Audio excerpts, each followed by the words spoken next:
What's up? How's it going, guys?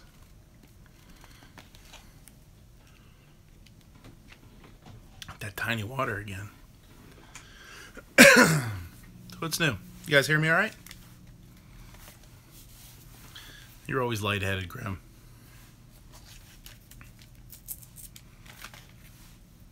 What's up, Hemi? I'm running a little late tonight. Good. Hey, Mad Sexy, what's going on, buddy? Sorry, I had to do an extra long bedtime story time for my little man. Hey, Deuce, what's going on? Good to see you, man. The rally was. We'll talk about the rally. You know, there's good and there's bad. I shouldn't say bad. There's good and there's maybe a little disappointing. On our side, on our neck of the woods. Outlaw says, "What the heck is this?" No, you didn't say what the heck is this. You said, "What the hell is this?" Watch your mouth, buddy. I know Mad Sexy has a request. He wants to talk about like a bacon soup or bacon chowder and a pork stew. So we'll definitely get into that. The chowder's not a hard one. And then oh yeah, Hemi says Wisconsin didn't even have one. You know what? We didn't have much of one either, but we were still there. Which is good.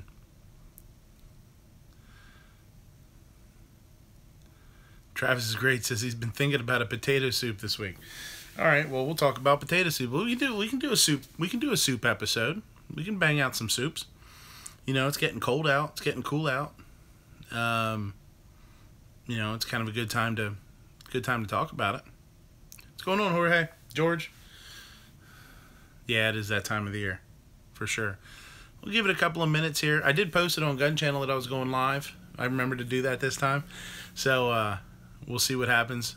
Give it a couple of minutes here, and then see if anybody hops in. Or not hops in, but jumps in, subs, something. I don't know. Got my little tiny water.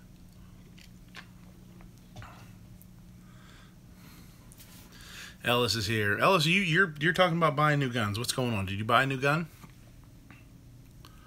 What did it say there? It said something about shotgun too. Shotguns are fun.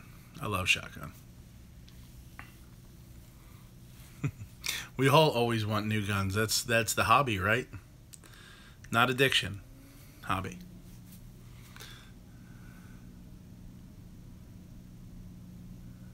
Yeah, this could be a gun chat. I'll never argue, man. You guys get all cranky when the gun chats turn into food chats, but you can't faze me, bro. I'm into food and guns. I mean, I guess if you come in here and start talking about sports, shouldn't have said that. I'm not a big sports guy. I will pretty much ignore your sports questions, though, I gotta tell you. Ellis got the hobnob with Suits today. That's cool.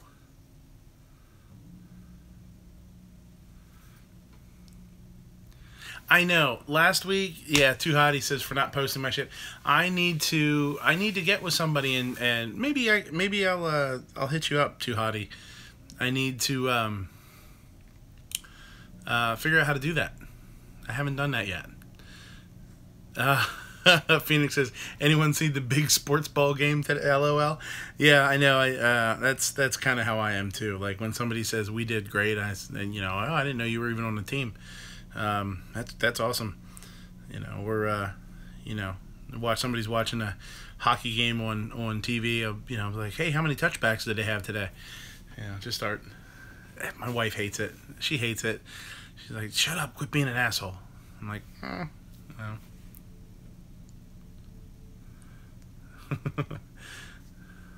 Hey, Nodak. Nodak, we got 16 so far. This is great, man. This is good. I know I started a little bit late. We got Mad Sexy, Phoenix, George is here, Nodak is here.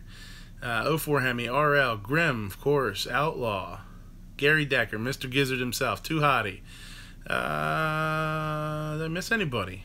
I don't know if I missed anybody. 04, I said 04. Scroll up here. Travis is great. Right. Got to have more than one Travis, for Christ's sake. You can't just hashtag one Travis is never enough.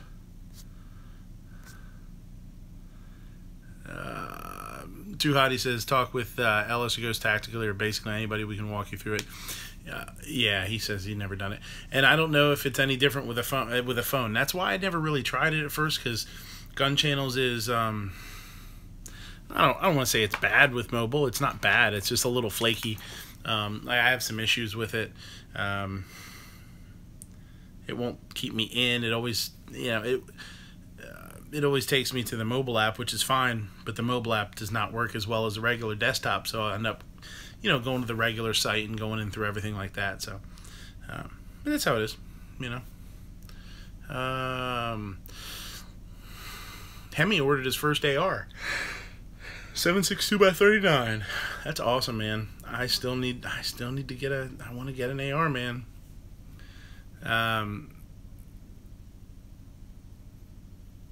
Yeah, that's what they said. You just embed it, and it doesn't sound... I mean, I have a channel over there, or whatever. I just don't have anything on it, so... Yeah. No, Gary, they do not have an app. And that's actually... We were talking to G-Webs about it the other day. Or last week. We were talking about that. That kind of came up, and doing it as a paid app. And, I mean, I for sure would, throw a couple of bucks at it as a paid app, I don't think that's too big of a deal. Or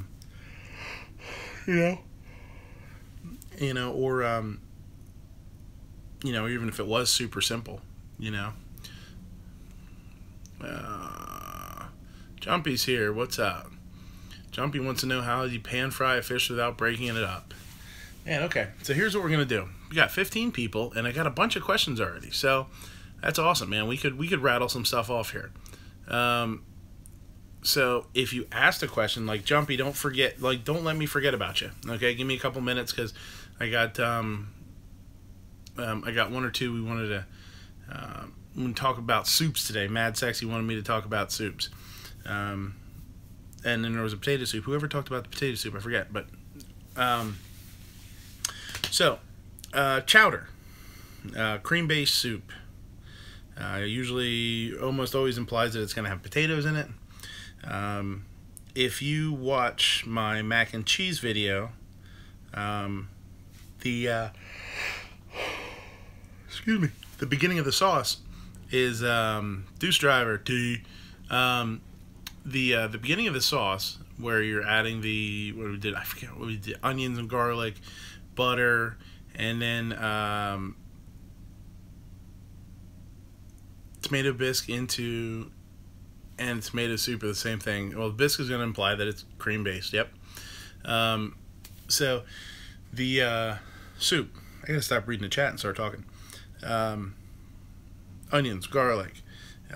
What I would do, Mad Sexy, if you wanted to do a bacon chowder, and we were talking about a bacon chowder, a bacon soup. It doesn't have to be a chowder. You can add the potatoes if you want to. But what I would do is I would go to the store, and instead of buying like thinly sliced bacon, or pre-sliced bacon, even if it's thick cut, I don't think it's going to be as good. Go back to the butcher shop and have them cut you a nice 1/2 inch thick slice of bacon off the slab, and probably get it depends on how much you want, For a batch of soup, maybe to make like a gallon, if we're going to make a gallon of soup, you probably want maybe 10 ounces or so. A pound would probably be a lot, but I mean, what the hell? If you're making a bacon chowder and you want it to be like super crazy bacon, then let it rip, So I would cut it. You get them to cut it like a 1/2 inch thick, and then take it home and chunk it up. And if you cut it, a 1/2 inch either way, just throw it right into a dry pan, put it on low, and just kind of let it render down. We can do this as a one pot, which is nice. Just kind of let it go. He says, dude, I buy bacon in the bulk. Yeah, you can get a whole slab, And it freezes great, honestly, too. So if you do buy it in bulk, dice it up, slice it up, leave it whole, whatever, you can throw it right in the freezer. You have to make sure it doesn't freeze or burn, you know. So if you have a vacuum sealer, that works better. So we're going to render that bacon down. Get it nice and crispy. Don't do it too high. You're going to burn it. You're going to scorch it, and that sucks. And that should be a felony to burn bacon and have to throw it away. That's no good for anybody. So render it down. Let it get nice and dark, nice and brown. You know, you're going to get some little brown bits on the bottom of the pot. That's cool too. And while get that, and then I would go in with some diced onion, yellow onion, not white. A lot of people buy white onions because they think they're going to be more mild, and I guess they are, but they tend not to caramelize really well. They don't saute really well. They have a lot of moisture and not as much sugar. So always, yes, 04 Hemi, that is true. Cook your bacon, then use the bacon grease to cook your eggs, for sure. So you're going to go in with the yellow onions. Now, I think a lot of people would normally just maybe saute it quick or sweat it. Sweat it's not as hot. But what I would do is I would throw, what's up, Travis P11? How you doing? We're talking bacon chowder, man. This is the good shit.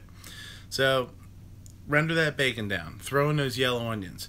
Keep it on low, and the onions are going to give off some moisture. It's going to keep everything from burning. It's also going to bring up all that good stuff off the bottom of the pan. And then let them caramelize. Excuse me. It's been a long day, guys. Let them caramelize. And then what I would do is add probably add a little pat of butter. Salted, it's fine. Let that melt down, and then add your flour. That's going to be your roux, basically. And then from there, I mean, you're just making it like any other kind of cream soup. The color of the soup, let me say this too. Whenever you're doing a roux, whenever you're doing anything that you're going to be scraping or stirring or whisking in a pot, it's always best to use stainless steel. If you're doing a aluminum pot and you're using a metal utensil, that aluminum will transfer color and flavor to some extent into your soup. So it's not a great idea. Spring for a stainless steel pot. Get a nice stainless steel pot. They're not super expensive anymore. Something with a lid is nice too. They're cheap nowadays. So you build your roux. You want to add cold liquid to a hot roux. You never want to add hot liquid to a hot roux. It will seize up, like it'll just turn into silly putty not silly putty, Play-Doh in the bottom of your pot, and it's like you'll never get the lumps out. So cold milk, whisk it in. I would one thing that's really nice is you've got some roasted flavors already with the bacon, and some like nice caramely flavors. Roasted garlic would be killer in it too. A great way to roast garlic ahead of time. Throw the cloves with just a tablespoon of oil and maybe a tablespoon of water into some kind of baking, smaller baking dish. It doesn't have to be metal. It can be like a casserole. Cover it in foil and throw it in the oven. 350, maybe 45 minutes until it's nice and soft. And then you can uncover it, and if it doesn't have any color on it, then you roast it until it has a little bit of color. Throw it in a food processor, blend it all up smooth. I would add that, because roasted garlic, bacon, is killer together. Then you got some caramelized onions in there. As soon as you temper in that milk, whisk it in. Whisk it in and let it come up to a simmer. Once it comes up to a simmer, what I would do is turn it back and let it just kind of have a low simmer, just a little bit of bubble. And I would throw in your potatoes. Just throw them in raw, because they're going to suck up the flavor of the soup anyway, which is awesome. If you have to, now this is like trial and error, you know what I mean? Like, I don't like necessarily want to give out tons of recipes because I think it's fun to experiment and it's fun to try. So if it needs to be a little bit thicker, whisk in a little bit of roux, you know. You could also use a little bit of cornstarch slurry if you don't want to do the roux, and that's fine too. So once your potatoes are cooked, you got it to the thickness you want, fresh herbs right at the end. Boom. I'm a huge fan of fresh thyme. Strip it off the stem, rough chop it. Fresh thyme, fresh parsley would be awesome in that because it's going to make it nice and green, you know, and really light. So there's, I don't know, the Mad Sexies. How's that sound for you? Is that enough of an explanation for you? 308 isn't the same category. That's right. I love 308. 308's nice. 308's such a nice cartridge because it's good ballistics, but it's not super huge. It's nice. Hashtag out of time. Yeah, good. Hey, if you have any other questions, you know what I mean, throw them in there. You know, no big deal. So that was our bacon chowder. Okay. Then there was, what was the other one? There was another soup. Oh, potato soup. Potato soup, super simple. Hell, I mean, that's pretty much, what's cool about that is you could do literally the same process, really not change anything, and just go buy yourself like a small immersion blender, one of the stick blenders, and once your potatoes, you know, let it simmer for a little bit. Once your potatoes are nice and soft, put the immersion blender in there and just give it hell, and blend it all up, and you've got a bacon tomato or a bacon potato, you know, like a bacon potato soup. What's nice with the bacon potato is you can turn it into a really cool soup just by throwing in a couple of fun things. If you take the bacon potato soup, you know, cream based, nice and thick and rich, and at the very end, sprinkle on the top some shredded cheddar cheese, maybe some chopped chives, and then just like a tablespoon of like sour cream right on the top, and you've got like a loaded baked potato soup or a loaded baked potato chowder. That's killer. That's good stuff right there. What was the other one? Oh, Jumpy used to. Oh, yeah. See, I remembered. So there are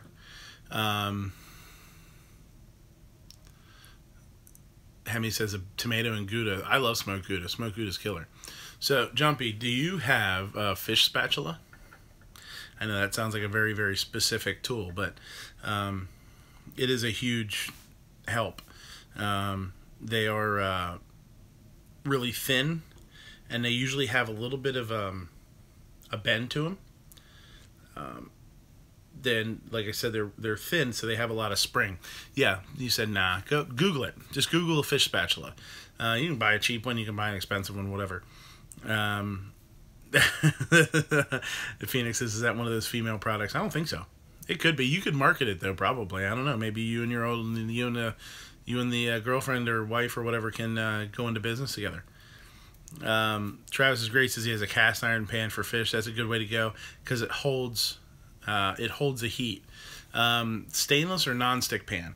Stainless pans are tough. One of the things we were always taught in school, in culinary school, was hot pan, cold oil.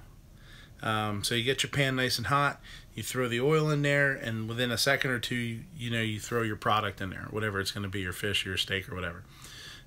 Always lay away from you, so as you drop it, it drops away from you. I know that's towards you guys, but, away from you. That way, if it splashes away from you. I got a really, really, really super nasty burn years ago, all up on my hand because I dropped a piece of fish in some hot oil. It slipped out of my fingers, and boy, that was a bad one. That was almost hospital bound. But stainless is okay. Non-stick is better for obvious reasons, but it tends to not brown as well. An aluminum pan, we actually use mostly aluminum saute pans in the restaurant. They heat up really quick, which is nice. They tend to not stick too bad. He says your mom told you the pan thing, but you didn't listen. Yeah, you can get burned quick like that. But somebody had said about a cast iron, and cast iron's really good for that kind of thing now. And one of the things that's nice about cast iron is because it's thick and because it's dense. It doesn't heat up as fast, but it also doesn't cool down as fast. So if you're cooking with it and you put something in the pan, it doesn't cool down as fast. And a lot of times when you throw something in a pan, if the pan cools down, that's when it'll stick really bad. So if you can kind of keep that, like when you put something in a really hot pan and it hits, that moisture layer, the moisture that's caused, its steam, will actually help keep things from not sticking. If it hits and it doesn't sear and it's not hot enough, it will usually stick worse. And that's kind of a pain in the ass. So, yeah, RL says, hey, Smaggy, food chat. Blah. 04 Hemi says, are these copper pots all they're cracked up to be? Chester copper pot from the Goonies? Maybe. Yeah, what's nice about copper is there's a couple of things with copper. It heats up really fast. And it's more durable than aluminum. They don't warp as bad. And literally there are you'll see bowls that are done in copper, and they'll use them not specifically, but they'll use them a lot of times to whip like egg whites and stuff, because there's actually supposedly a chemical reaction that helps hold the whites together and not break down as much. So traditionally you'll see copper pots with that. Chester copper pot. And there's your fish. So if you have the little extra dough, go online, go somewhere, and it doesn't the cast iron doesn't have to be super expensive. Go to Walmart or something. There's a brand called Lodge it's like a huge company. They're one of the ones that are around all over the place. Phoenix says, that's what I said, booby twaps. Slick shoes. I should get slick shoes with like salt, like olive oil in them, and be good at the restaurant. So cast iron pan, heat it up, cold oil, room temperature or cool oil. Lay your fish in away from you. If you can, I'll tell you what's awesome if you've never done it, is skin on. Gary says, I don't think you can use cast iron on a glass top range.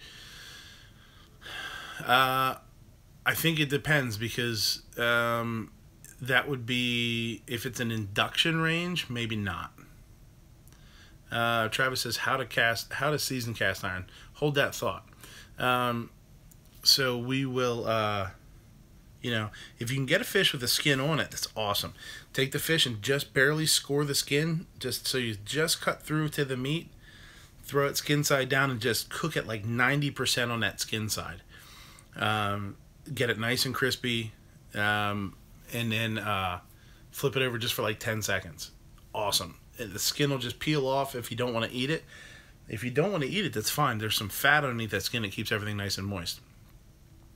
Smeggy says he has a glass top that heats up like onion. Yeah, the glass tops, I think there's two different kinds. There's an induction that's like a glass top, and then there's a glass top that heats up. So yeah, the induction might not work. I think it has to be does it have to be? I think it has to be a ferrous metal. So cast iron might work. I don't know. I saw a question that said cast iron Dutch ovens for frying. That's awesome. That's perfect. It's nice and thick. Once the oil gets hot and the pan gets hot, or the oven gets hot, the cast iron, it'll help keep the oil hot. Your oil temperature won't drop down, your food will get crispier and it'll be lighter. Yes, iron is ferrous. That's I think cast iron would work on an induction range. Not that, I mean, a lot of us probably don't have induction ranges, but and then there was something else. Travis, other Travis. No, not other Travis. I'm other Travis. Real Travis. Faux real Travis. The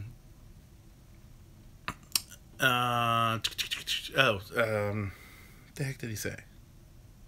Not tempering, but Travis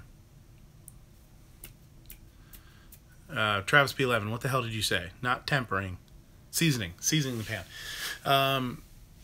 Yeah, seasoning's not as, doesn't need to be as complicated in the restaurant. Actually, a lot of what we used to do is literally we would take it and throw it into the deep fryer. Just submerge it into the deep fryer and let it sit there for a while. And what you want to do at home, because you can't really do that, is just fill it up with oil. You don't even need to fill it up. Just put a little bit on the bottom, because obviously you're not really cooking on the side. So if you just put like a 1/4 inch of oil on the bottom, throw it into an oven at like 250, 200, 250 degrees, and just let it sit in there for like an hour. Yeah, Phoenix says the Lodge ones are supposedly pre-seasoned. I don't know. I know they're one of the few companies around anymore that's doing it. They might pre-season them. I don't remember. I did see a show on them one time where they took they showed the process, like one of those Discovery Channel shows or something. I don't know, History Channel or something. That's what I would do if it was me. Throw a little bit of oil, 1/4 inch of oil, throw it in the oven, forget about it for like 2 hours. Bring the oil out. The oil will still probably be fine to use. What does season mean? Like fill all the... You mean pores? Yeah. PRs? Yeah, it does. It does. It means fill the pores. If they're pre-seasoned, that's one thing. And I'm sure the casting process now is better than it used to be. It's probably more precise and, there's less pores. But yeah, basically... they'll come and they'll have pores. Cycle Camp, what's going on, buddy? And they'll the oil, it gives the chance for the oil to soak in to the cast iron, and that process is gonna help. DF2 what's going on, buddy? Seasoning is building up a coating, becomes non-stick pan. It helps it to stick less. Yep, really simple. Also with a cast iron pan, don't throw it in the dishwasher. Rinse it out, wipe it out. Really, what's the best thing to do is just wipe it out. Wipe it out with a damp cloth. If you have to clean it or whatever, a really good way to do it is to pour a little bit of just put a tablespoon of kosher salt in the bottom and a tablespoon of olive oil or cheap oil, canola oil, whatever's the cheapest oil, vegetable oil, and just take a paper towel and sort of rub it around and use the salt as an abrasive. It'll get everything off of it. It'll clean it without taking that, without bringing the seasoning off of it. So that's non-stick pans, I guess. So I hope that helped you out, Jumpy. Yeah, without unseasoning it. Yeah. Land Run, what's going on? So, cast iron, season it, get it hot, cold oil, fish in, skin side down, dry, pat it dry, and then buy yourself a fish spatula. There you go. So, let me just kind of jump right into everything. There was a couple things I wanted to say too. I wanted to do a big thanks to my creatures over on Patreon. Clovertack, Travis P11, Travis was here, I don't know if he still is. RL was here. Cycle Camp, Ghost Tactical, Phoenix, I guess, I don't know, I mean, maybe, I don't know. Jared just joined over there, and Smeggy, of course, Smeggy, my sous chef, and I do owe Smeggy I owe Smeggy a video, and I'm not forgetting about you, buddy. Smeggy, oh boy, Smeggy, have you ever seen? Oh man, the Japanese can do some crazy stuff. Yeah, pork. I know. Yep. Mad Sexy says, can we use whiskey to clean a cast iron pan? You could drink whiskey and then clean a cast iron pan. And if you drink enough whiskey, it doesn't really matter how clean you get it. So, 2 birds with 1 stone, you know. More omega-3s. Yeah, salmon, man. Salmon's good stuff. Salmon's something, every time I eat salmon, I'm like, God damn, I love salmon. Why don't we eat it more? And then, I think it was Gary, I think. You guys talking about AKs? Yeah. I was talking about AKs today at the rally. We were talking about AKs. The dishes are done, man. Don't tell mom the babysitter's dead. I think it was Gary who was talking about, how'd the rally go? Some of you guys really seemed like you had a great day. Today was kind of rough in PA.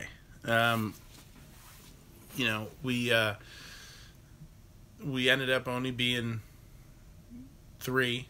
It was me, Deuce Driver, who was here. I don't know if he's still there. Deuce Driver 610, who just posted his very first video today, which was cool. And a picture of the 3 of us there in front of the Capitol. Deuce seems like a really good dude. We had we bullshitted for a couple of hours and just, out in the rain, out in the misty, just kind of cool, just, not real nice out, overcast. And the dude owns a fucking Deuce, so, he's okay in my book. And then the other guy that was there was pork stew. Yeah, Mad Sexy. Give me a second. He's talking about that pork stew. Yep. Yeah, I need some info on that, and then I can give you a heads up. Or I need some heads up, and then I can give you the info. How about that? Marcelo over at BMGA 10mm is the channel. I think that's what it is. BMGA 10mm. His name's Marcelo. Great dude. Seemed really, really knowledgeable about guns. The 3 of us just sat and talked. We had a really good time, just like kind of standing around the old water cooler, kind of. Marcelo's channel, I don't want to say unfortunately, unfortunately for us, is in Portuguese. He does everything in Portuguese. But yeah, it's gun nut, man. Just gun nut, like lots of cool toys.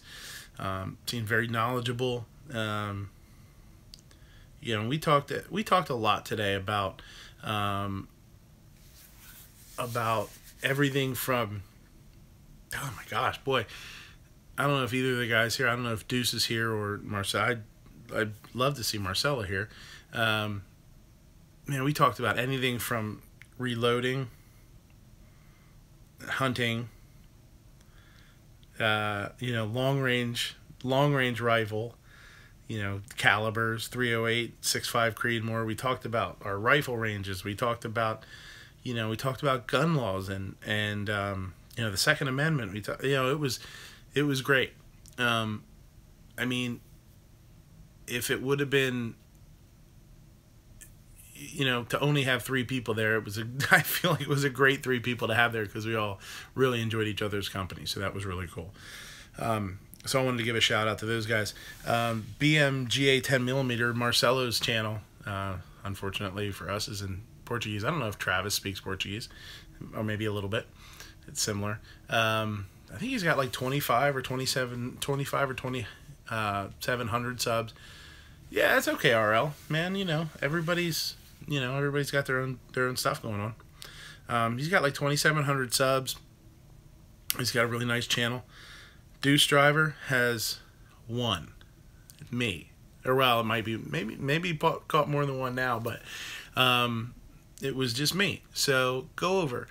He wants to start doing some videos, and you know, encourage that.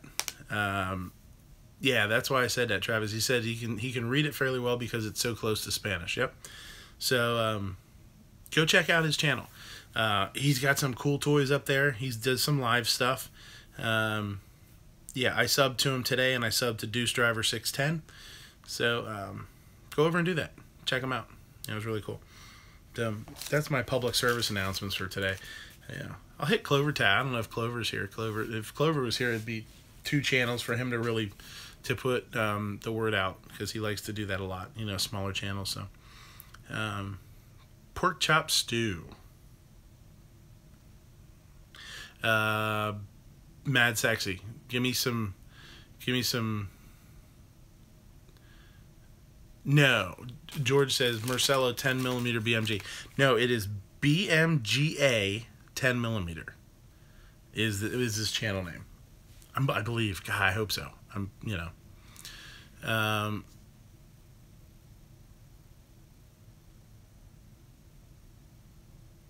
Okay, Travis is great. Found him. Good, man. Yep, that's it, George. Yep. I don't know if there's a space, but it should come up. His avatar, his icon is the Brazilian flag and an American flag, I think.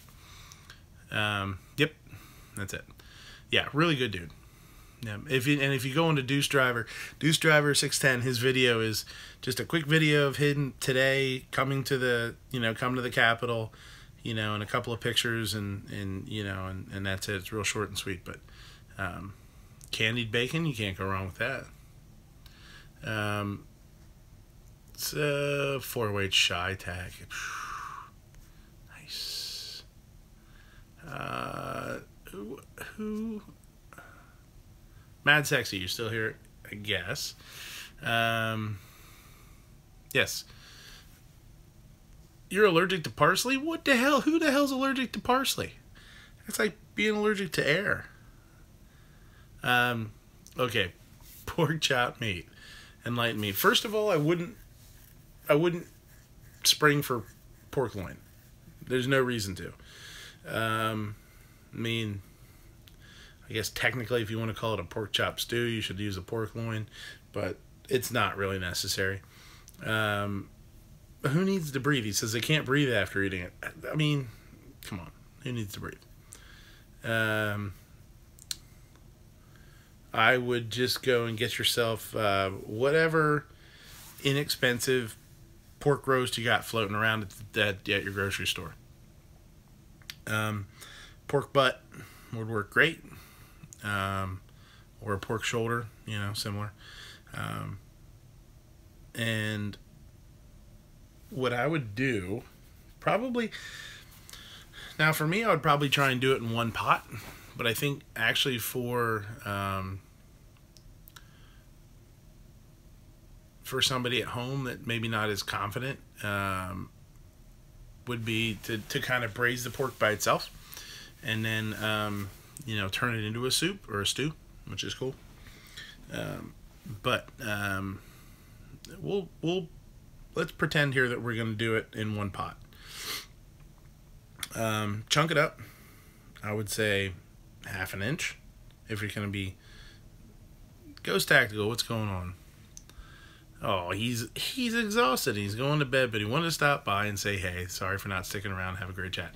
Nah, man, thanks for stopping in. Glad to see you. Glad to see you. I need to catch up on all the stuff that you guys put out today. You guys were, my phone was going apeshit banana bonkers today, and I just couldn't keep up with it. We were talking about we hadn't seen anything from G-Webs, and then I saw something from Patreon on G-Web, so we'll have to check that out. So you could almost treat it like we were talking about the bacon chowder. Start with pork, you know, there's chunks of pork, sear it, get a nice little sear in the pan going, and then add your aromatics, garlic and onions, celery. I would add carrot, would be a good way to go. Celery, onion, carrot, your mirepoix.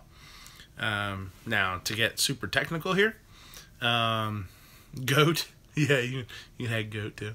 Or maybe that was for something else. I don't know. I wasn't paying attention. I try not to look at the chat because it totally gets me sidetracked, and I'm like a butterfly. Like, oh, look at that. What's cool is if you do we've talked about mirepoix, celery, onion, carrot. You use that for a stock, and then you strain it out. If you dice it a little bit nicer, and you actually keep it in as a, like a vegetable soup or something, it's got a different name. It's not called mirepoix anymore. It's called a mignardise.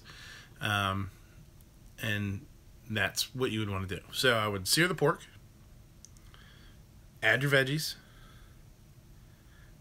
If you can get a nice pork stock, that's obviously the way to go. Are you a frog? No, I'm not a frog, but French is a huge part of my culinary education. So sometimes it just pops out. Again, if you can get a pork stock, that's awesome. If not, a combination of okay, awesome. Make your own stocks, killer. If you don't want to make a pork stock, and I've done this lots and lots of times, I will actually use a combination of beef and chicken.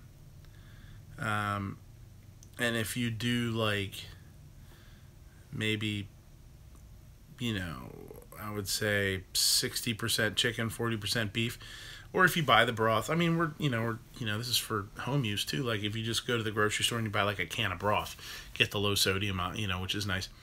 If you do a little bit more chicken than beef, it actually works out great for like a pork, to braise pork in. So that's what I would do. Just sear your pork. Add I would add garlic then, chopped garlic. Sweat that out for a minute. And I would add then your vegetables. And what's nice is your veggies are going to give off liquid. They're going to give off moisture. And all that stuff's going to come up off the bottom of the pan. Killer. And then add your stocks, your beef, your stocks or your broths. And just put it on a low simmer. Throw the lid on it. And forget about it for like 2 hours. Maybe 2.5 hours, probably. You can also do all this in a crock pot too. And the nice one nowadays, it's nice because the crock pots have like a sear or like a high setting, so you could sear all that stuff in there and just turn it down to low, throw the lid on, and walk away and forget about it for 2 or 3 hours. And then with that one, you definitely want to thicken it with a roux afterwards. You could also do, and I'll throw another French term out there, beurre marnier, which you just take room temperature butter and you knead flour into it until it's like a paste. And you can actually just whisk that right into your stock there when it's simmering, let it thicken up, and then you've basically then got like a pork, like a pork stew. Really simple. I would, hit it again like right at the end with some fresh herbs. You could also, if you just throw like at service, so again like a little blob of sour cream in there or something would be good, or just like a tablespoon or two of heavy cream, and it'd give it like a nice rich, kind of creamy mouthfeel. I said mouthfeel. I know you guys probably love that shit, right? All right, man. It's 45 minutes so far. Quit speaking, Phoenix says, quit speaking frog and speak American. You can have American frogs. I had one of my instructors in culinary school was a French. He was the pimpinest little dude I ever met in my whole life. I know the little bottles. I know they're awesome, aren't they? You gotta just Hulk smash. I know, I steal them from my son. He's got little hands, they're perfect for him. Travis is great. I'm not saying that about myself. That's the dude there. Cream soups now. Cream soups. Now you're going into cheddar, broccoli, etc. So good. Cheddar, broccoli, etc. So good. Yeah, there's a couple of different ways to do. One of the ways I like with broccoli and vegetable soups and spinach and stuff like that is to, is to use the stems. And this is how you make them really, really nice. And when it's all finished, it's nice and bright and green. Bacon cheeseburger soup. Yeah, I've done that before. And that's really easy. You just make like a cheddar soup or something. And then at the very end, or like a cheddar, bacon, and hamburger soup. You put hamburger in it or something.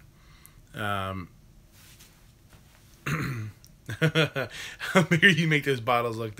They're actually only like 8-ounce bottles. So yeah, they're 8 ounces. So yeah, my big mitts pretty much cover them up. And with the cheeseburger soup, so you've got a soup with cheddar cheese, cheddar cheese soup with burger and bacon in it, and then at service or in the bowl to order, or when you're serving it, I speak like I'm in a restaurant all the time. You just put in like some diced red onion, diced tomato, and shredded lettuce, like cheap iceberg lettuce, and you serve it like that. I serve it with like a toasted baguette or something, almost like the bun. It's a killer soup. It's really, really fun. People like that kind of stuff. It's really neat. Yeah. No, Mad Sexy's got to go to work. That's cool, man. Hey, I'm glad you stopped in. I'm glad I could.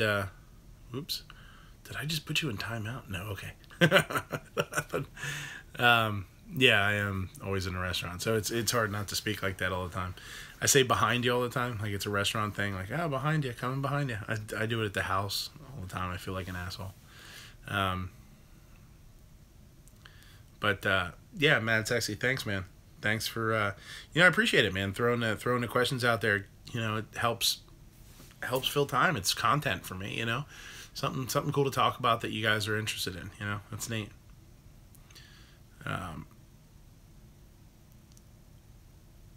What's my go-to soup?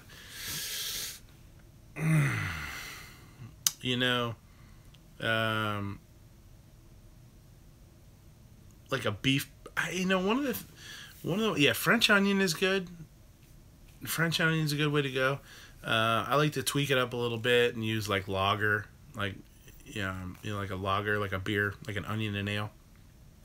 Not an onion and ale, but lager. Like one of the ones that when I do it, it sells like crazy, and it's just kind of like just hauls ass. I just call it like a beef burgundy. Canning for the apocalypse. Now that's something I haven't really done, is canning. I know it's old school. I've just never really gotten involved with it at all. Beef burgundy, and it's kind of the same idea we're talking about, like when we were talking about that pork stew, is just using like chunks of whatever kind of beef. Chuck, something cheap, something really inexpensive, whatever the cheapest chuck, or some kind of top round, like not top round, but some sort of round.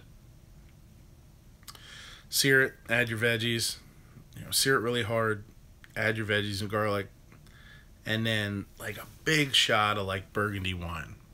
Cheap, it's fine, and then add, beef stock to it. I really like mushrooms. I'll roast my mushrooms separate. I'll do like a mushroom beef burgundy soup, stew, whatever. And I'll just toss them in the oven and just roast the shit out of them for a little bit till they get nice and, they reduce down. I'll throw that in there and then thicken it. Let it simmer out for a little while. Really low heat for like an hour or two, That's a good. So I think, and as restaurant goes, it's got to be marketable, right? So, calling something a mushroom beef burgundy, mushroom beef and burgundy stew sounds really good. Jumpy says, pudding or custard? What do you mean by that? Like, which is better? Which do you like? Because they're very, very similar.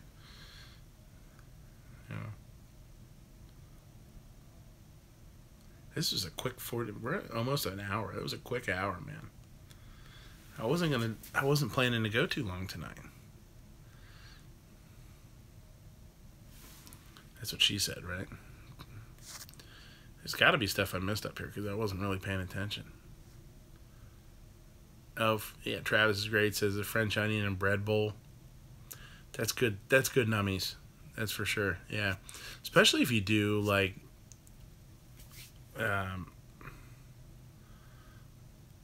especially if you do, like, a flavored bread, like a flavored, like a roll.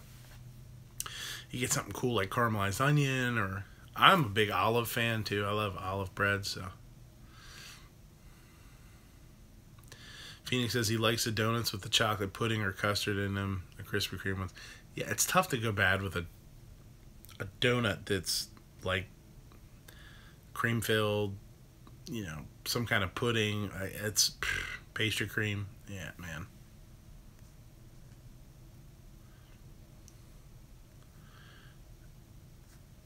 Oh, he's asking which is better, pudding or custard. I don't know. I mean, they're so very similar.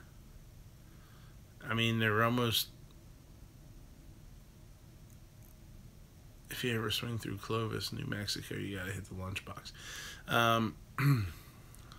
They're pretty interchangeable, I think. I mean, if you make, you know, a custard...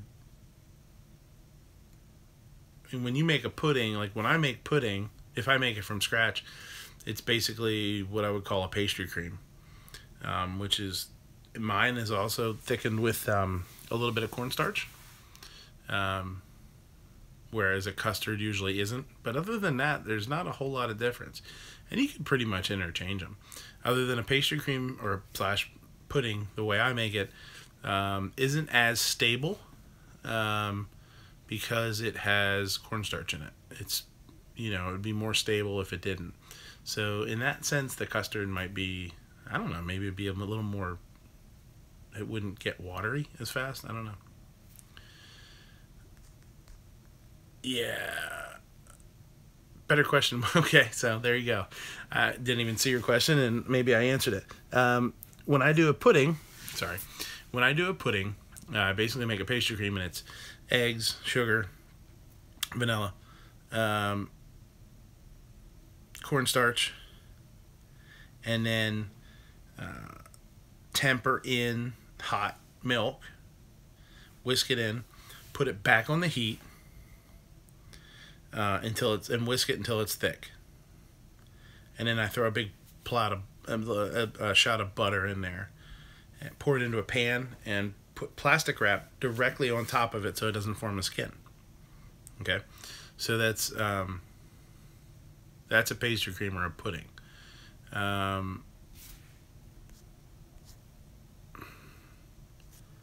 Custard is gonna basically be a eggs and sugar, vanilla. Basically, if you're doing a vanilla, you're gonna temper in hot milk or hot cream, or a lot of time, like we use cream for basically like creme brulee. We use cream. Temper the hot cream in there, whisk it, and then let it cool, and then you cook it in some sort of container, like a ramekin, to make like a creme brulee. A creme brulee is a custard, but it's different because if you make a vanilla sauce, you basically make that same thing. It just has less eggs in it, so it's thinner when it cooks. So custard can be anywhere from very, very thin to like very, very like dense and firm. So I don't know. There's not much of a difference, really, I guess. Have I ever applied for Chopped? I did an application process for Top Chef one year. 5 years ago or so now. Yep. He thought pudding was Jello based. Gelatin based, I mean? No. Well, it can be, I guess. Yeah, technically, I don't know. I've never looked at the box of Jello to see what uses, what it uses. It might use gelatin. There's, it's hard because there's so many things that technically, aren't called what they are. It's just, maybe not specifically the correct term, but Jello, Nodak says Jello sandwiches are the bomb. I don't know what the hell that is, but yeah, I kind of want one. Jello sandwich doesn't sound bad at all. Jello shots, yeah, Jello shots are good.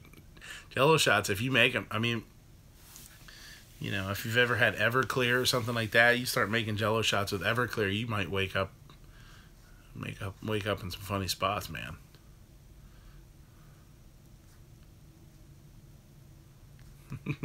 Nodak says his dad calls a bowl of ice cream a dish of diabetes.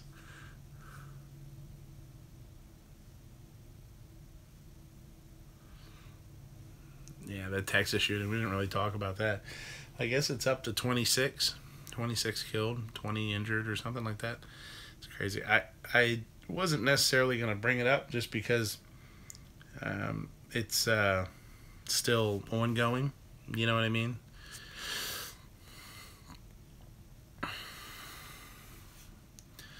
Phoenix says, no, you inject Everclear into the watermelon. Yes, you do. Rum ham. RL says that's why he carries in church.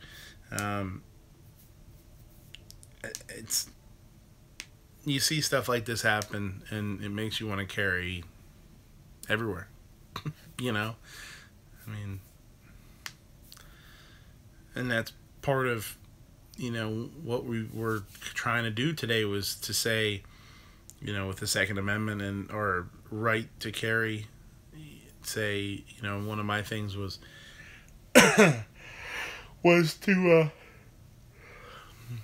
one of my little slogans was protect the Second Amendment, because the Second Amendment protects us. I think that's a big deal. Yeah. Everyone carry. Yeah. I will say this. One thing that did get me cranky today, and I hope Matt does a GFY video for it. Hey, what was that? Hold on. What did I just miss? Travis says, I think someone was carrying and ran the shooter off, fired back. A report I saw anyway. I'll have to look that up. Sir, yeah, we'll have to look that up. What this chat really needs is more Travises. It's Travi, you jerk. Get it right. So, what was I going to say? Oh, yeah, Matt. The GFY. I hope he does one. Not to be so much be a jerk, but to just to shut people up. And I had said something to Travis P11 today. So he was talking about it. We were texting a little bit. And I said, yeah, watch out. Yeah, be ready for all the Monday morning quarterbacks. Because Matt's got some videos, from today, from his little updates and stuff. And people are talking shit, man. Like, this is what happens when you do it on a Sunday. Or you shouldn't have done this, or you should have done that, or why did you do this? Shut the hell up, man. Just, the guy got, the guy had an idea pop into his head. He had, he had an idea, and he had and he had an idea with passion behind it. And he said, you know what, let's do this. And we're going to do it on the 5th. And it was like, 3 weeks or something like that. To even try that, 2 Live Moo, what's happening? DF2 dot, very good first run. Next time will be better. That's exactly what I said. I said this was great practice, and the next time, you give it a month, 2 months, 3 months, and you see who shows up. You see who comes out. But so as a creator myself, not that I'm anywhere near the level of a lot of these other guys, you start saying people, oh, you should have done this or you should have done that, and you go to their channels and there's no content, there's no nothing, there's not even playlists, there's not even favorites, there's not subs, you know what I mean? They're like, they might sub to 1 or 2 people or whatever, you know, nothing, but there's just no support. They don't give support to the rest of us, and I don't mean us just as creators, but the community. So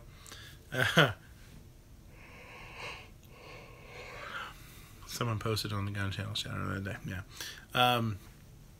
So it just kind of made me cranky, man. It kind of pissed me off a little bit. And, you know, you want to be a Monday morning quarterback, backseat driver, you know, whatever you want to call it,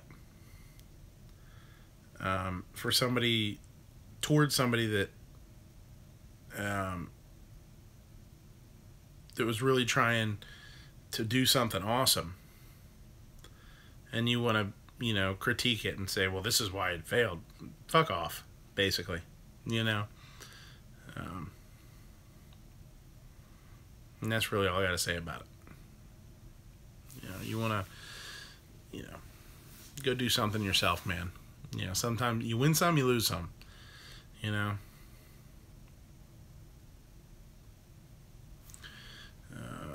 Something else was that Jumpy asked if I ever used Cactus. I've never. Well, you see Cactus, sure, but I've never used it technically. I don't think I've ever used it. Outfield says Outfield. I just combined your name instead of Outlaw Hatfield. You're now Outfield. Outfield. That's you. Change your name. It's easier. He says, you know, he's I don't know if he's. I guess he's talking to me. He says, I support you, man. Yeah, I don't think, I think it's just about us just being realistic with each other as people that create stuff. And sometimes you're going to put a video out and it's going to be like kind of bullshitty and fluffy and not perfect, you know? And then you're going to do one that's great, and you're going to do one that's awesome. And then you're going to do another one and maybe you misspeak or you know, or something like this today. And it's just, it's not, you know, to do what he did, he doesn't deserve to get any shit at all. That's the way I look at it. One man can only do so much. So, it is kind of serious tonight, huh, Phoenix? Yeah. The Outlaw Hatfield's banana bandana banditos. Outlaw says, all my videos are shitty, thank God I have good guests. It's not what it's about. It doesn't matter. Yeah. I know. You do what you have time with and have fun with it, and I learned pretty quick not to give a shit about it being perfect. You know. Just have fun. You know, I've had it's kind of neat when you go into the analytics of some of the videos.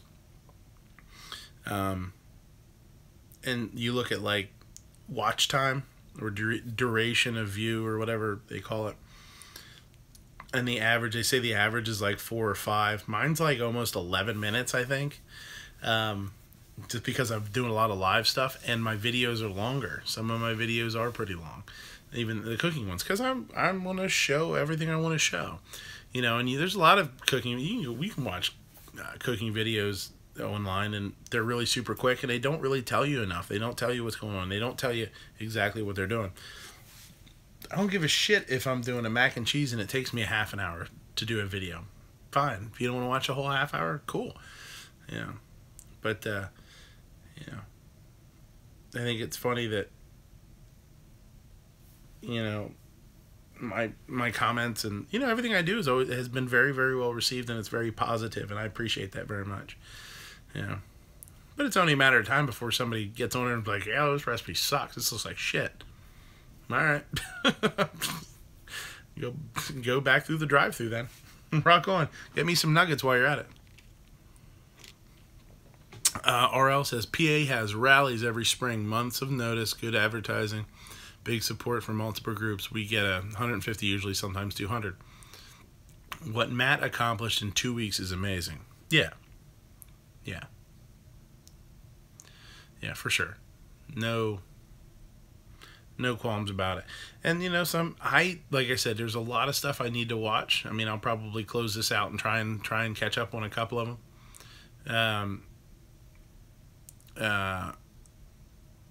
Because I know Travis P11 put up a bunch of small videos of like the speeches and stuff like that, and I really want to check those out. Jumpy says, Matt, the man with the balls calling out the Massachusetts part of the rally, saying they became when he didn't want it to become. I must have misread that. Hatfield, how do you make a perfect omelet? I'll tell you what, it's funny you asked that. Last week, I made my wife an omelet. She came into the restaurant for brunch with my little man and ordered an omelet, and she's like, God damn, this is a really good omelet. This is probably the best omelet I ever had. One of the things that, I mean, a good nonstick is the way to go for the home use. Something in the 8-inch range is really good. Whisk your eggs real hard. Rogue 67, what's happening? Whole eggs. Whatever seasonings you want to add there. When we do ours, whole eggs, a little shot of milk. So if you would do one omelet for yourself, I'd say 3 eggs. Let's do a nice omelet. 3 eggs, maybe 2 tablespoons of whole milk. You know, salt and pepper, use some fresh herbs or whatever. The milk tends to keep it really, really soft and fluffy. It's really nice. And whisk it really good. Whisk it really good. Bring it, you know, break up the egg really well. Make sure there's, you know, it's all incorporated. Okay, hot pan. Clarified butter if you can use it, which is nice because it doesn't burn. You can look up clarified butter somewhere if you want to. And then when you put the egg in the nonstick, use a rubber spatula and start moving it around almost instantly.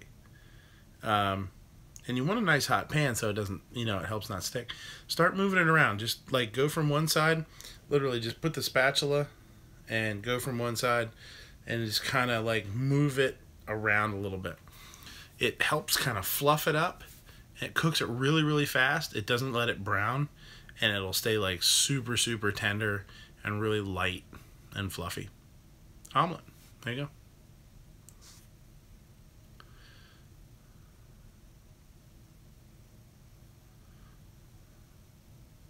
Butter plus butter. Slow. Keep moving till you get the curds and let it set. Salt in the end. Bon appetit.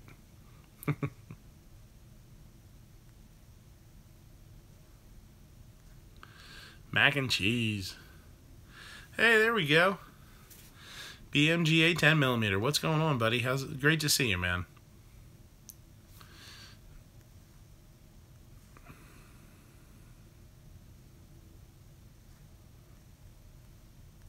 Sorry, I'm just scrolling up here to see. There's Phoenix talking about dick. Go figure. Oh, Jesus.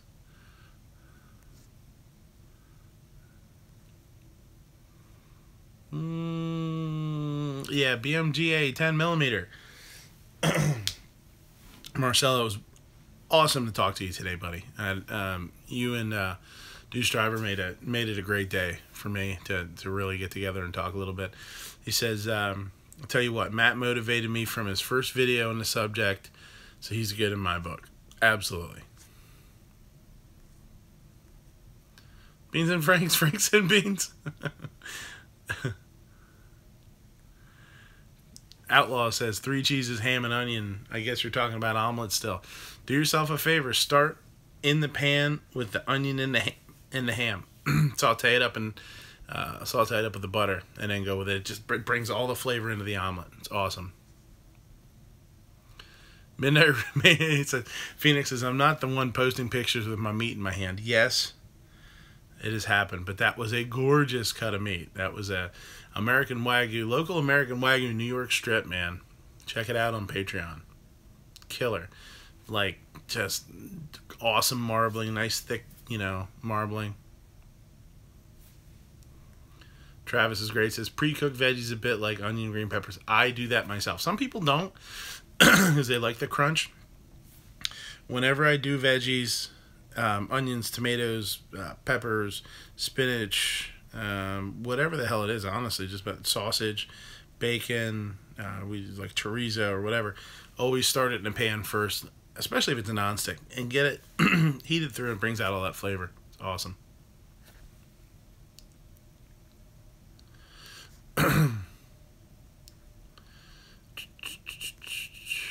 Beans and Franks.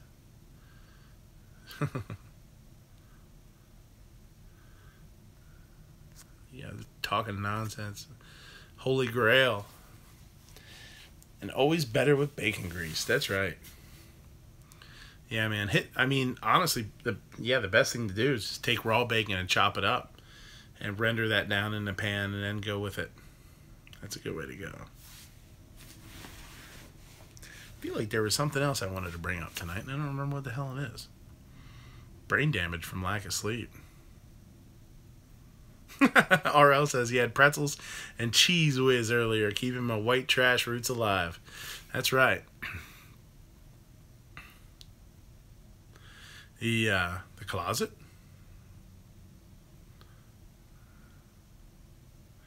You're in the closet? RL? Or Phoenix? Are you in the closet? Pizza! Hatfield wants to talk about pizza. Easy cheese, yeah, that's easy cheesy squeezy cheese.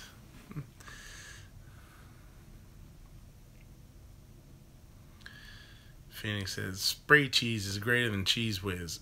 Yes. Yes. Phoenix? No, Phoenix is not coming out of the closet. We might have to drag him out of there. He's not going to come out on his own. Rogue 67, don't make him come out. We won't make him come out. We can sit in there and he can peek out from in between the slats of the door. What you guys doing out there? Not eating wieners, Phoenix. Nodak says he has yet to grill a pizza. You hear it's great. Yeah, that's actually really fun.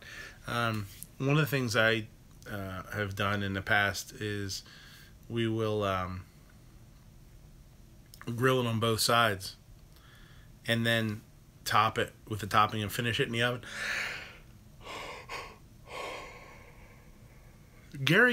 Gizzard Gary says, today I found out Channel did a video on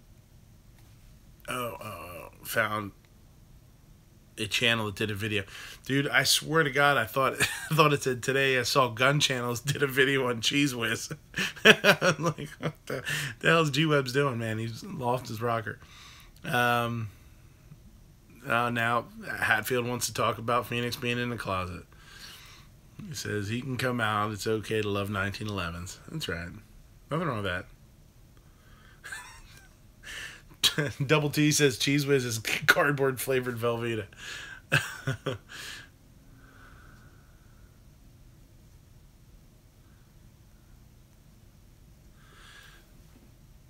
Phoenix, ask him why his chat is called The Closet. Holy shit, did I misspell it? It's supposed to be The Closer. It's possible. I misspell shit all the time. I usually catch it, but who knows? RL says, I have a wood cooker. I'm going to have to try pizza in it. You got a wood cooker. Your mom's got a wood cooker. Woo. But anyway, the grilled pizza thing. Yeah, man, it's really nice. It turns out like that little bit of char that it gets. You know, form out the dough, press out the dough, whatever you want to say, however you want to say it. Brush it with a little like extra virgin olive oil, and then just grill it. You don't need to worry about crisscrossing it a whole lot or anything like that. Just grill it on one side. When it's not sticking, flip it over, grill it on the other side. just barely cook it through, or almost, maybe just a tiny bit less. And then throw the toppings on it and throw it in the oven. it's like a kind of the best of both worlds because it gives you this really cool charred flavor, especially if you do it over wood. Like if you do a wood grill, man, that's awesome.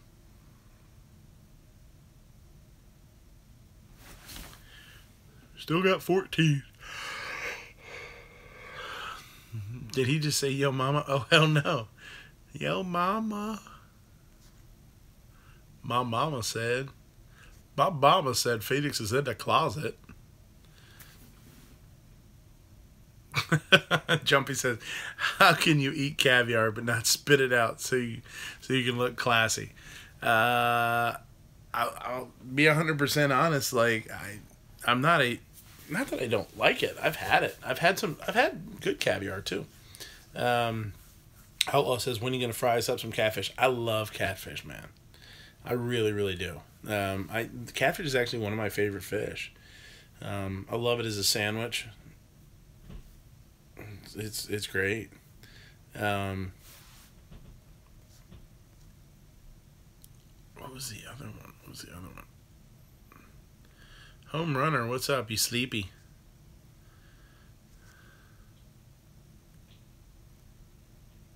Shoot, I forget what I was talking about. I saw catfish and went off on a tangent.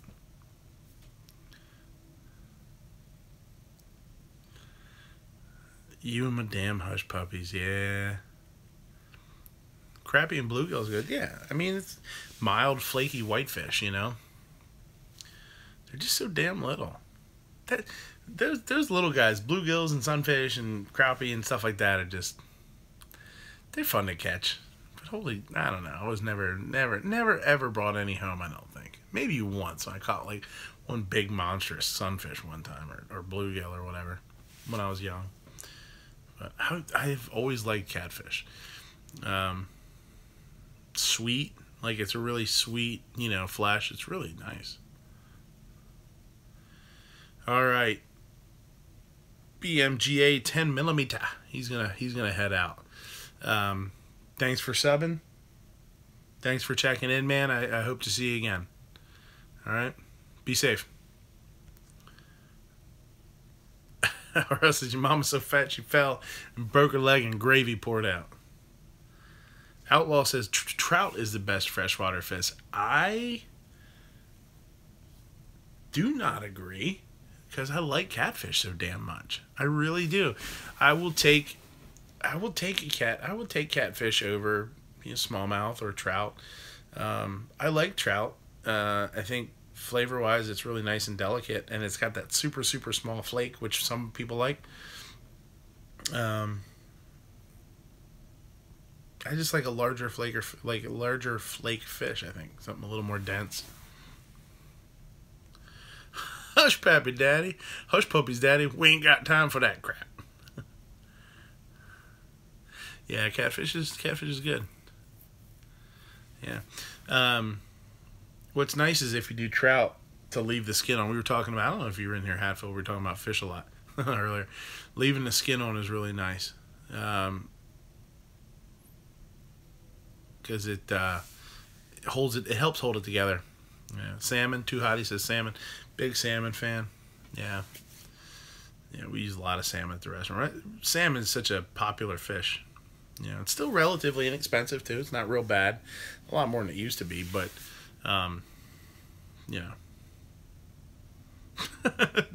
Double T says, fuck all freshwater fish, especially salmon. That is not nice to the freshwater fish.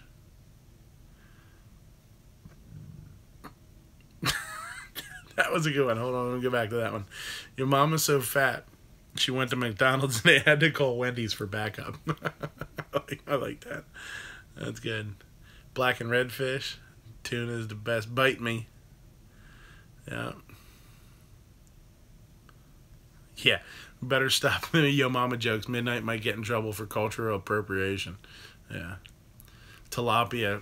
George. Tilapia is another one they were talking about. Crappie and bluegill and tilapia and all that. It's mild. It's quote unquote the mild flaky whitefish, Too Hottie says salmon is only freshwater for a short period of time. That's for sure. And I'll tell you what, man, when they go to spawn, those things look like freaking dinosaurs. It's crazy looking, man. Fat is a culture. I guess it is now.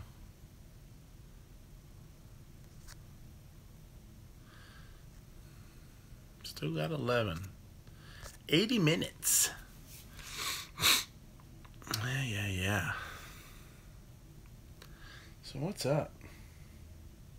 So who was at a rally today? Let's see a show of hands. Who actually was able to get out and get somewhere? Outlaw, we know you were. Yep. Now, what are the law? You're in South Carolina. Decker was at Kansas. Did you guys open carry, concealed carry, not carry at all? Yeah, I know you got to. I checked a bunch of your videos out this morning. I was able to keep up with the videos until I actually got like close to the Capitol, and I just had, I just wasn't able to keep up with them.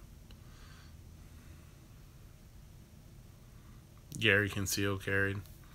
I actually open carried today, which I normally don't do. And I've actually never open carried with the holster I had. It's I can in the waistband carry or open carry with it. I usually in the waistband. But I open carried with it today, and it was really comfortable. It was really nice.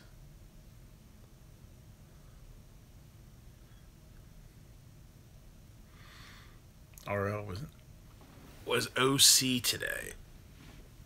OC out of commission. Travis Gray said, I couldn't go, but I heard almost 100 in Michigan. Yeah, that's what Smeggy said, right? I think Smeggy was saying they had a really good turnout. Gary says he doesn't have a decent open carry holster. I have some Phobos holsters, but they are cheap.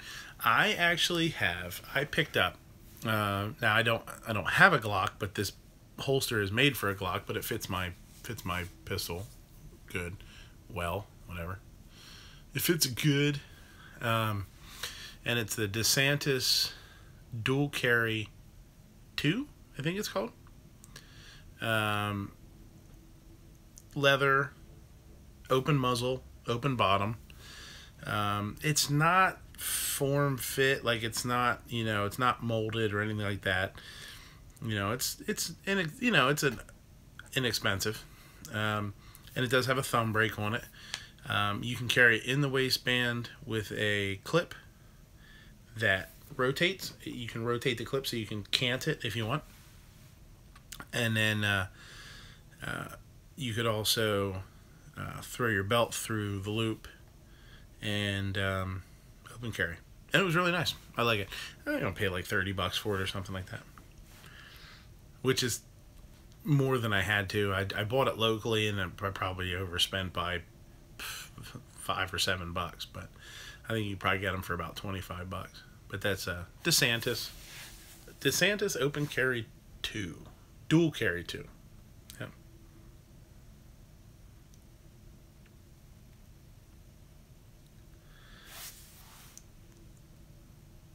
Yeah, whoa. Gary says, well, I guess I could open carry in the waistband. When you say open carry, I was thinking more, outside the waistband. Yeah, yep. Jumpy says, is it possible to shrink leather holsters? I think it is. I mean, I've heard, guys that have gotten leather holsters out and they haven't used them for years or quite a bit of time, and not being able to get their pistols in them, their handguns in them, and having to, do like either steam them a little bit or, something like that. So I would imagine you could probably do it on purpose somehow if you really wanted to. Yeah, RL says get them a little bit wet. Yeah.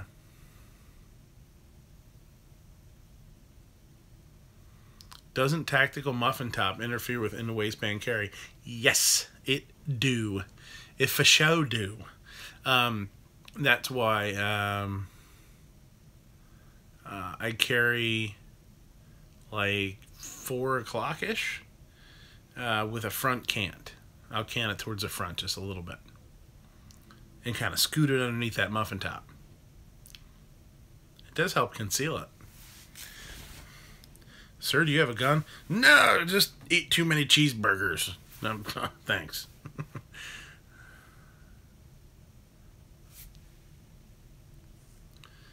I carry it 4:07 exactly. 4 hours and 7 minutes.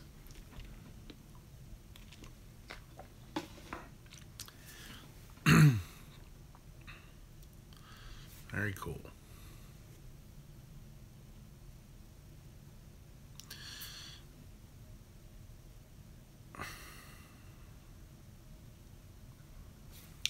Double T. I think OC with an IWB is called Carolina Carry. OC. What do you mean by, what is OC? I'm sure it's probably super obvious and I'm just not picking up on it for something.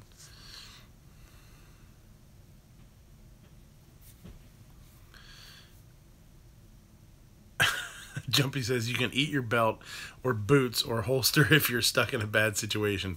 +1 for leather. That's right. Oh yeah, open carry. OC. Good God. I'm an asshole.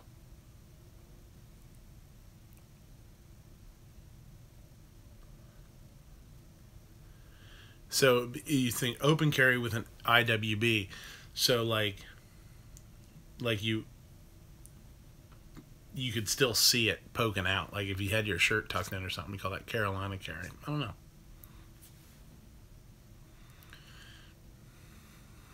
You wouldn't want to eat your boots. OPP. I could see that. Carolina Carry. I wonder why they call it that. Night Strike does it. Night Strike and Hatfield do that. I wonder. Yeah. Yeah, I mean, if you're gonna, unless, I mean, today I carried, and open carried, and I carried my shorter pistol. I didn't carry my full size. I carried my compact, and I mean, if I would have had with my coat on, I had my coat on a little bit. You wouldn't have really noticed it poking out. Now, if I had my full size, like my 9mm, which is a little like the 4.5-inch barrel, 4 1/4, and the holster to stick. The holster comes down farther than that too, so you could definitely see it poking out if I would have worn that. But if you're not gonna worry about concealing it, don't conceal it. Too Hottie says the only time you open carry with the IWB is when your shirt is off. And then you still have the muffin top there, so depending on what angle you're at, you might still be able to kind of conceal. How do you prepare leather so so it can become edible again? I don't know. I haven't done that. Phoenix says, I thought Carolina Carry was tossing a gun in the glove box. I think that's Mexican Carry. I am speaking for myself.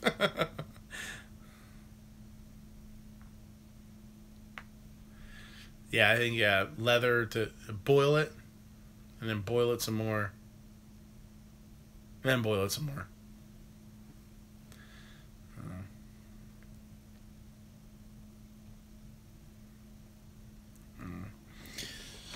All right, we're coming up on an hour and a half here, 90 minutes. We'll probably close it down here pretty soon. We have another couple of minutes here if you guys have any questions or whatever, or anything you want to bullshit about. Let's do it, but if not, we'll shut it down here. Hour and a half's a good even number. Crock pot for 48 hours. I would probably do it. I mean, if anybody would know how to cook leather, it would be Hatfield.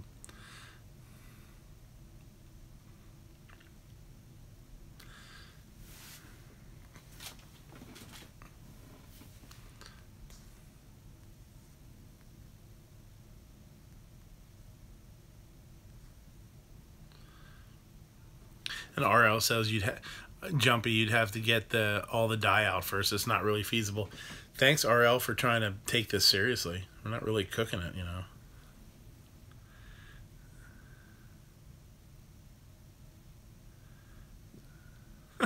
Phoenix is damn y'all are freaking short. It takes all. Gary Decker says he married a gal once at 4'10". God damn. That's not a whole lot of person. That's you need it was Randy Newman. Randy Newman singing Short People. Short people got nobody. Short people got nobody to love. Then how do you get all the... Yeah, Too Hotty's right. Just batter it and deep fry it. And give it to somebody else to eat. And when they die, then you just eat them. Easy. If you're going to eat leather, you'd probably eat another person. Let's go for that.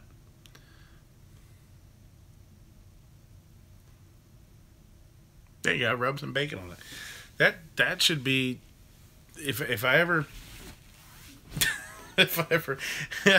like all these guys they're talking about Forge from Freedom doing T-shirts and stuff. If I ever did a T-shirt, it'd be to say Midnight Range TM. Just rub some bacon on it. Cannibalism 101. Rub some bacon on it.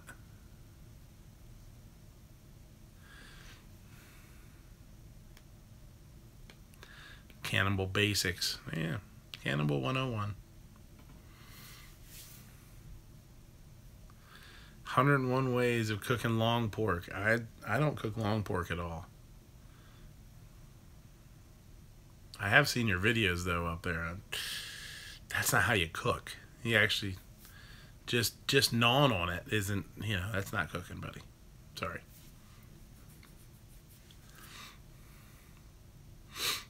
Chasing hobos around and trying to get after them. George, you better watch your spelling there. PETA is people for the eating and tasting of animals, but you misspelled animals, and it almost looks like you're the people for the eating and tasting of anals.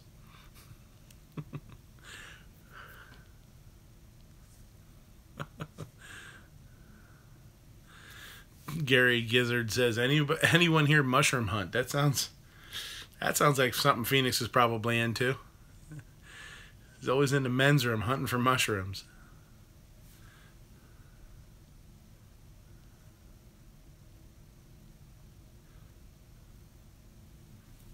I'm gonna barbecue your ass in molasses. I saw that, you some bitch. You did that on purpose.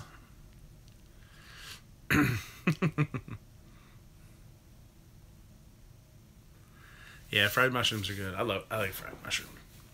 I was never a mushroom fan when I grew up, but now I really like them a lot.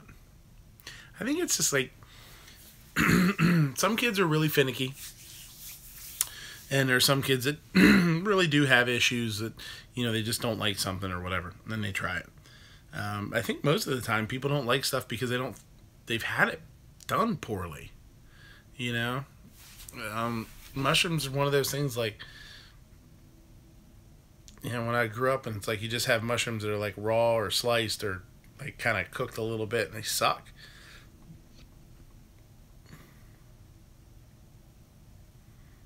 You guys all hate mushrooms, man. What the hell? 2 Live Moose says 10mm for hunting mushrooms. That'll do it. That'll do the job. Earlier, Marcelo was in here earlier. That was at the rally today. He was saying he had gotten 2. Oh shit! What was it? Ruger GP 100, and sent it away to a guy to turn into a 10mm. To a 10mm revolver out of a GP 100, and I was like, "That's cool, man." And his exact, his statement too was like, people say, "Why the hell would you do that?" He's like, "Because I can." Because why not? And I was like, "That's perfect. It's perfect." Why the hell not a 10mm revolver, right? Psh, what the hell?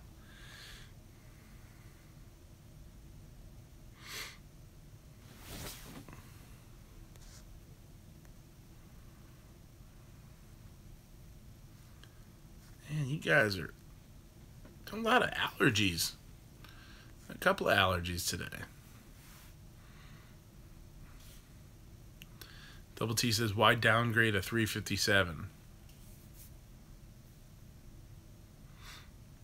I don't think it was about performance. I don't think it was about anything other than he found a guy that does it. If people wanted it, he could do it, and he was like, that sounds different. I want something different. Get out of here with all the veggie talk. You guys, come on. Okay, fried zucchini is good. Fried zucchini is good stuff.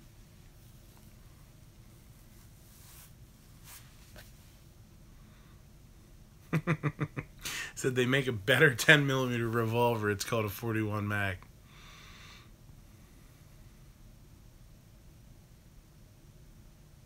I would imagine if you do a 10mm revolver like that, you could shoot 40 out of it. It would just have an awful lot of jump. Which I guess you want to make sure your timing is right. I don't know. I don't own a revolver right now. I don't own a revolver. I never have. I actually really want one. Yeah, he used to hate asparagus and peas. Now he loves both of them. Yeah, I was the same way with asparagus. Broccoli, too. Like, broccoli was like, I don't really want broccoli. And now I really enjoy it. If it's done all right, it's not just cooked to shit. Turned into a pile of green mush.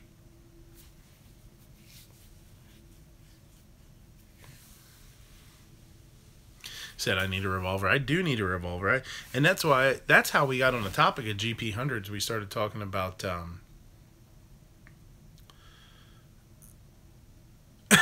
no, we all know I start the zombie apocalypse with my mad cow Wagyu meat. That's not how you spell Wagyu, you bastard. That's how we got talking about it. It was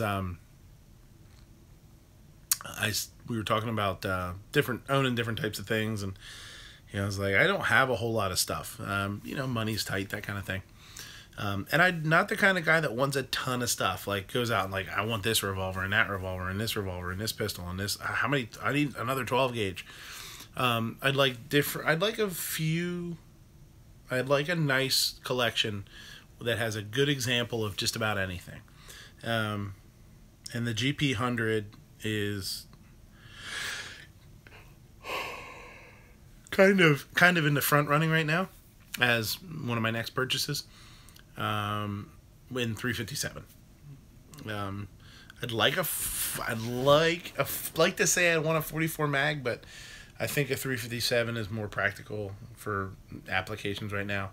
I have some issues with hand strength because of what I do with carpal. So something huge, and I can reload for it, I know. So that's what kind of is keeping me on the fence, is I can reload for it myself. But 357 is nice. So that's what I'm looking at. But talking about a little bit of everything, like I want to get a lever gun. I want to get a revolver. Probably I'm leaning towards the GP100 and 357. I've got a really nice long range. I've got, some other stuff. So there's a couple of things that I want to get. A Garand is cool. Mel the Nut just got a Garand. Lever.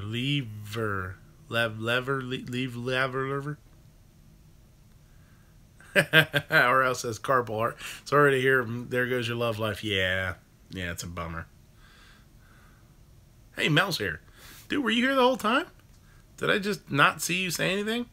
Or are you just being like a creepy bastard and just slipping around?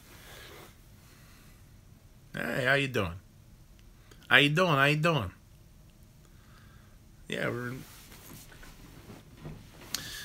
Travis is great, says he loves the Marlins. I would love to, and I've said this before.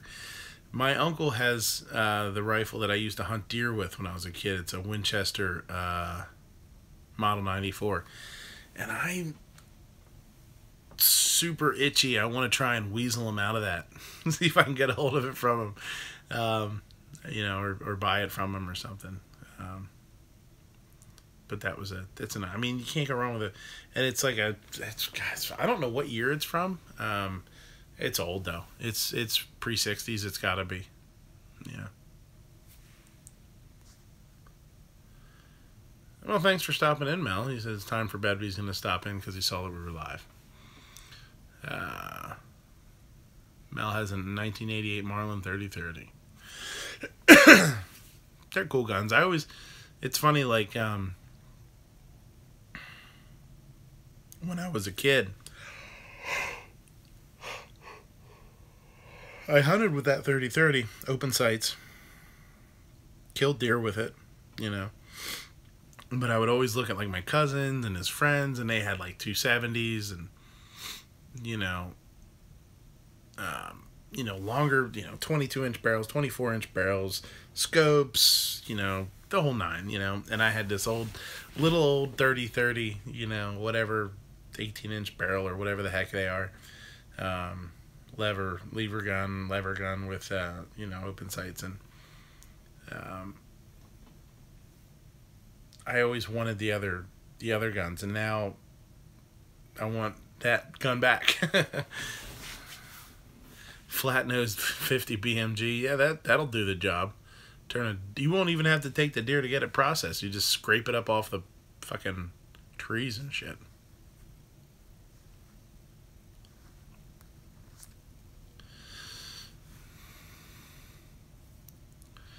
Yeah. Yeah, hunted with a Winchester. Or else says he hunted with a Winchester 30-30 for 20 years, never had an issue getting deer. Nah, nothing wrong there, man. It's just like everything else. It's just like me getting, not arguments, but me going back and forth with people about a 40, or a 9mm, or a 45, or a 30-30 is too, it's just not powerful enough. I mean, if you have to shoot within your limits, I'm not going to take a 30-30 out to 500 yards. I mean, you'd be like, the rainbow, you'd have to, 9mm rules, he says. It is what it is, but 100 yards, 150 yards, why not? 40 short and weak, there you go.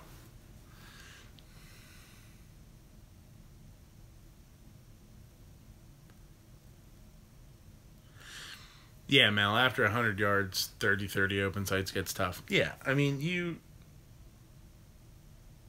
if you're off of a bench, off of a rest or whatever, to do,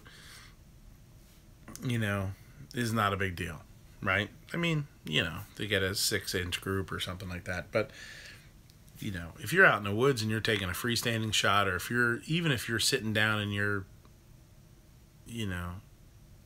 maybe resting, like you'll sit with one elbow on your knee and something like that and take that position.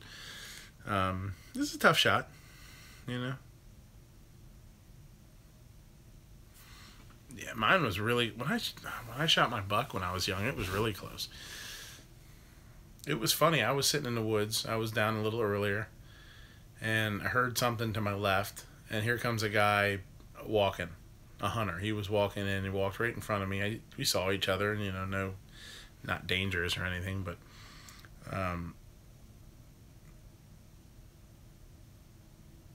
it was probably, I don't know, 15 yards or something in front of me. So he walks past, and not but like 5 minutes later, a buck comes walking up. It's like this buck was following this dude through the woods almost.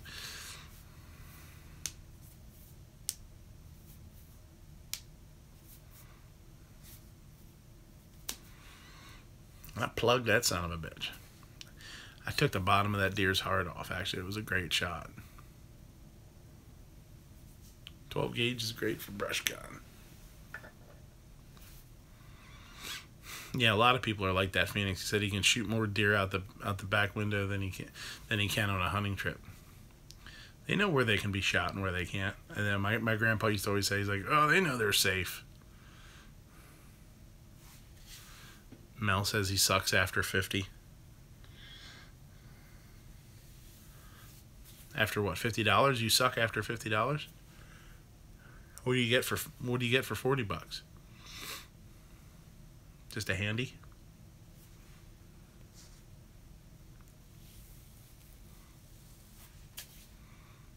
Oh, yards. Oh, yeah, okay.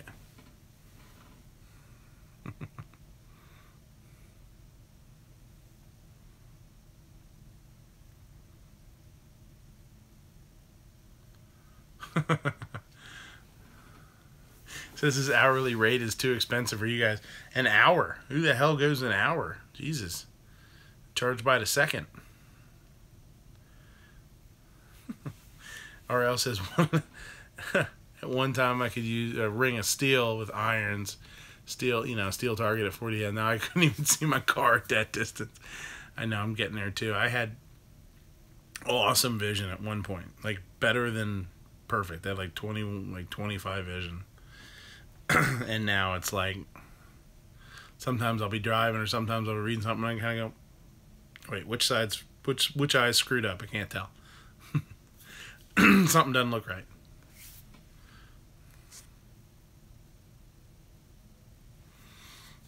All right. What do you say we close this down, guys? I think we should all get our beauty rest. And we got, I'm sure there's, if you're anything like me, there's tons of videos to watch. Probably watch one or two before I go to bed here tonight and just kind of see how everybody else made out at their rallies today. And then, Gary, get your ugly sleep. It's important. And then we got Guns and Geeks tomorrow. I'm sure that'll be good with The Walking Dead tonight. I didn't even talk about The Walking Dead. That's Matt's thing. I have no problem talking about it, but honestly, man, the questions you guys had tonight were they were just awesome. Like we went like an hour without stopping. It was just bam, bam, bam. So that was really cool. That's how that makes it easy for me, especially since I'm by myself. But another 50,000 round episode. Yeah, it's not as bad as last week. Last week was just I don't know how barrels weren't melting. It was crazy. But I'm sure they'll have a big Walking Dead chat. And that's always great to watch. It's always fun. But they're gonna have a lot of rally talk. Who knows? Matt might have some GFY videos. AC97, what's up, man? We're closing this son of a bitch down. You just made it in. Just wanted to say hi. We have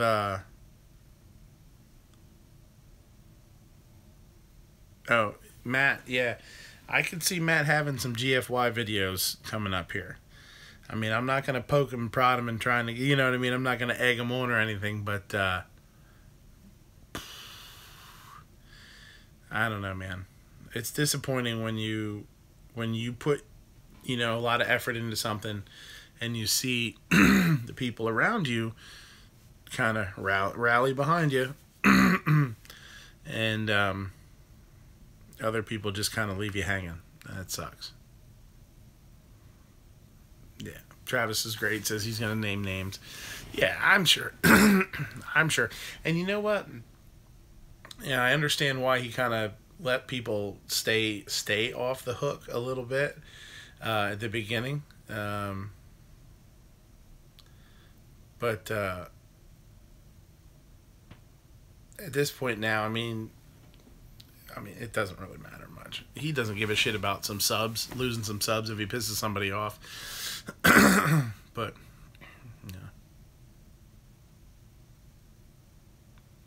yeah, Mel, for sure.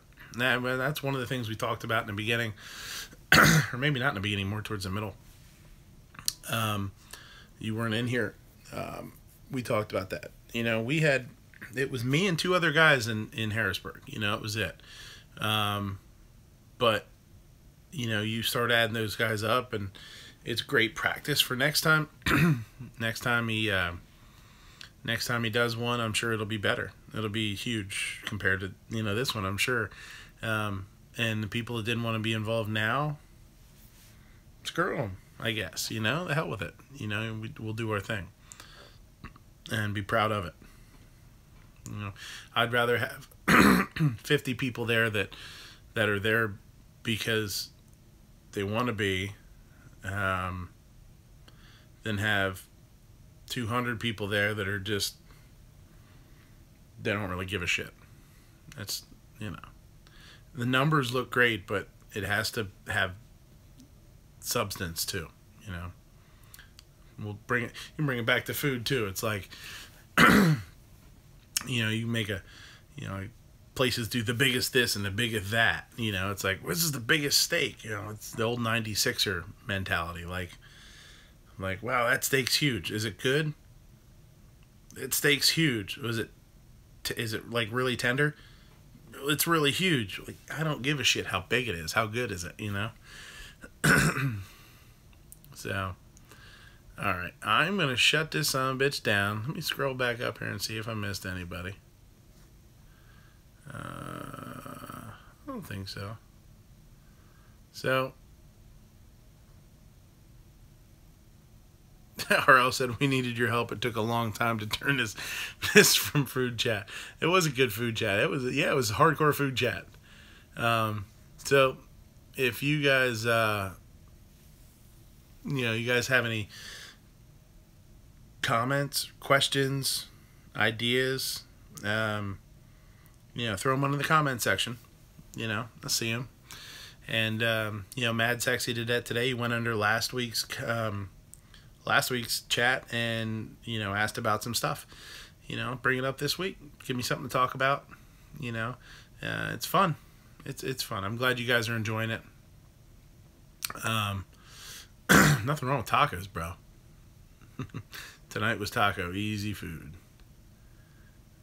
Yeah, I know, turkey video. I gotta try and buy a turkey this week. Hopefully, I gotta find some time to do some stuff, man. It's brutal. But I got to do it for the house anyway, so I'll do it and just videotape it. Just makes for a late night, You got to wait till everybody's gone, pretty much, so I don't have the background noise. But it is what it is. So, hey, 112 minutes so far. It's a good number. I appreciate. Still got 12 people here, which is great, man. If there's anything, Mel, do I want your prune dressing recipe? Nah, you can have it. It's all yours, buddy. Yeah, thanks for the support, basically. Thanks for coming. Thanks for participating. And I think this is, for right now, this is exactly what I want it to be. I want it to be fun. I want it to be, some food, some guns, and just have an open forum and have fun and have a good time. And be... like I said in the description, the closer, it's kind of fun to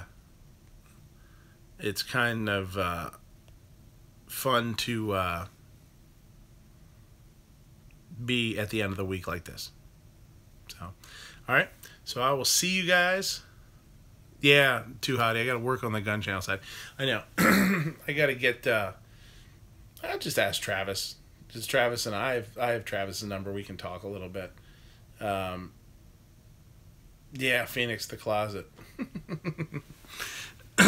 So, until next time, I'll see you guys. Thanks.